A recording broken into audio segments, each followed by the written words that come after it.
General Electric, Mingyang Smart Enerji ve Dongfang. Dünya rüzgar enerjisine yön veren devlerden bazıları. Tüm dünyanın dahil olduğu çekişmede özellikle ABD ve Çin dikkatleri üzerine çekiyor. Bayrak taşıyıcı olmayı ilke edinmiş ABD'li General Electric, 100 yıldan uzun süredir kurumsal tecrübesiyle konumunu korumaya çalışıyor. Ancak karşısında yükselen bir ejderha var: Çin. Rüzgar, uygarlığın en eski yoldaşlarından biri. Milattan önce 5000'lerde antik Mısırlılar, Nil'in akıntılarına karşı direnmek için yelkenlerini rüzgara açtı. O zamanlar bu bir mucizeydi. İnsan doğanın kudretini kendi lehine çevirmeyi öğreniyordu. Yüzyıllar ilerledi. Milattan önce 200 civarında Orta Doğu'nun engin topraklarında rüzgarın başka bir sırrı çözüldü: dönen yel değirmenleri. Tahıl üretimi başlamıştı. Ve bugüne kadar rüzgar hiçbir zaman sahneden çekilmedi. Elektriğin keşfiyle bu kadim kuvvet başka bir kimliğe büründü. Rüzgar artık sanayiyi besleyen enerji kaynağı oldu. Bir rüzgar türbini gökyüzüne uzanan bir mühendislik harikasıdır. Dışarıdan bakıldığında devasa bir kule, dönen pervaneler ve zarif bir süliyet.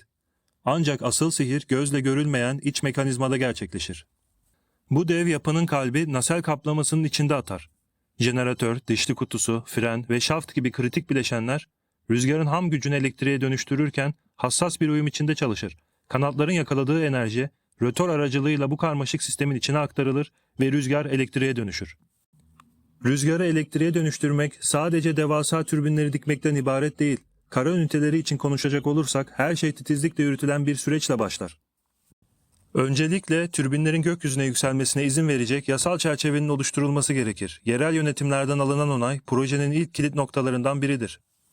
En kritik mesele doğru yeri seçmektir. Rüzgarın dili vardır ve doğa bu dili okuyabilenlere ipuçları sunar. Sürekli yüksek rüzgara maruz kalan bölgelerde ağaçlar zamanla baskın rüzgar yönüne doğru eğilir. Bu doğal işaretler hap yüksekliğindeki ortalama yıllık rüzgar hızını anlamada değerli bir göstergedir. Konum da belirlendikten sonra büyük süreç başlar. Tedarik, devasa bileşenler fabrikadan sahaya taşınır. İnşaat ve kurulum, tonlarca ağırlıktaki kuleler dikilir. Pervaneler ve rötorlar yerleştirilir. Dev sistemin beyni olan nasel montajlanır. Rüzgar türbini harekete geçtiğinde performans en ince ayrıntısına kadar ölçülür ve verimliliği maksimize edecek ince ayarlar yapılır. Karadaki rüzgar türbinleri yıllardır bize temiz enerji sağlıyor. Ancak onların sınırları var. Arazinin topografyası, nüfus yoğunluğu ve çevresel etkiler gibi faktörler. Oysa açık deniz platformları doğanın en güçlü ve en istikrarlı rüzgarlarını yakalamak için sınırsız bir alan sunuyor. Rees Journal'da yayımlanan araştırmalara göre açık deniz rüzgar türbinleri geleceğin en uygulanabilir enerji teknolojisi olarak görülüyor.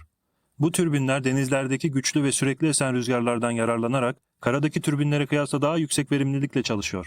Bu devasa yapıları okyanusun ortasına dikmek yalnızca mühendislik açısından değil, lojistik ve ekonomik açıdan da büyük bir meydan okumadır. Heliade-X, ilk 12 Plus megawatt açık deniz türbini. GE Vernova'nın rüzgar enerjisindeki zirve noktası Heliade-X oldu. 220 metre rotor çapıyla, 2 futbol sahası genişliğine ve 150 metre göbek yüksekliğiyle Boğaziçi Köprüsü'nün kulelerine ulaşan bu dev, 2019'da 107 metrelik kanadıyla sektörde ses getirdi. Bu görüntüler de 2019 yılında. 107 metrelik o yılın en büyük türbin kanadı Haziran ayında Fransa'daki fabrikanın dışına ilk kez çıktı. Bu kapasiteyle GE, açık deniz rüzgar türbinlerinde öncü rolünü pekiştirdi. Ancak rüzgarın gücünü paylaşmak isteyen başka oyuncular da vardı. GE yıllarca liderlik koltuğunda oturmuşken sahneye yeni bir dev çıktı: Mingyang. Çin'de 2006'da kurulan bu şirket devlet desteğiyle büyüyerek GE Vernova'nın tahtını sarsmaya başladı. MySE 22 MW. Ekim 2023'te tanıtılan MySE 22 MW, 150 metre göbek yüksekliği ile GE Heliade-X'in seviyesine ulaştı. Hatta 240 metre rötor çapı ile onu geride bıraktı. Genellikle daha büyük rötor, daha fazla enerji üretimi anlamına geliyordu. Mingyang, GE'nin rekorunu tarihe gömmüştü. Dongfang. 2024'te Çinli Dongfang sektörde bir çığır açtı. Dünyanın en büyük rüzgar türbini artık onun elindeydi. 26 megawatt kapasiteli dev türbin. 185 metre göbek yüksekliği, 310 metre rötor çapı. Bu türbinin rötor çapı o kadar büyüktü ki İstanbul Çamlıca Kulesi'nin antenini çıkardığımızda içine sığabiliyordu. Gücünü anlamak için gelin rakamlara bakalım.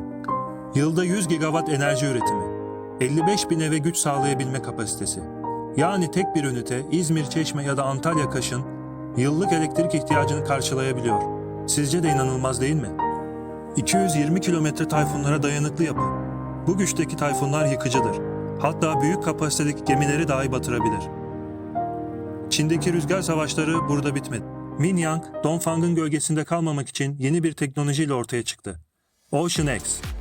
Ocean X, sabit temelli türbinlerden farklı olarak derin sularda da çalışabilen bir tasarıma sahip.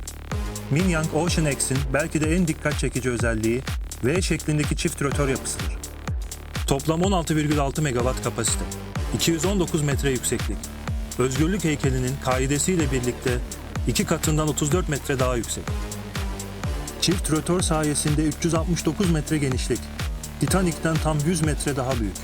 Eğer Titanic'i yan yatırıp bir türbin kanadı olarak düşünsek yine de 100 metre eksik kalırdı. Nasıl çalışıyor?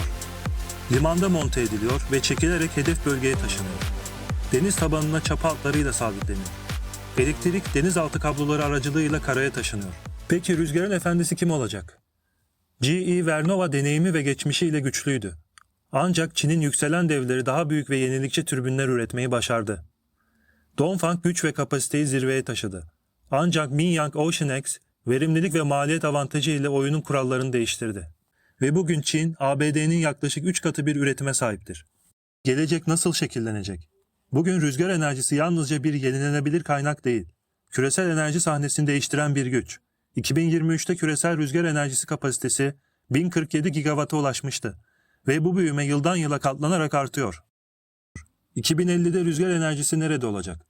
GIVEC, Greenpeace ve IEA raporlarına göre 2050'ye kadar küresel enerjinin %18 ila %30'u rüzgar türbinlerinden sağlanacak.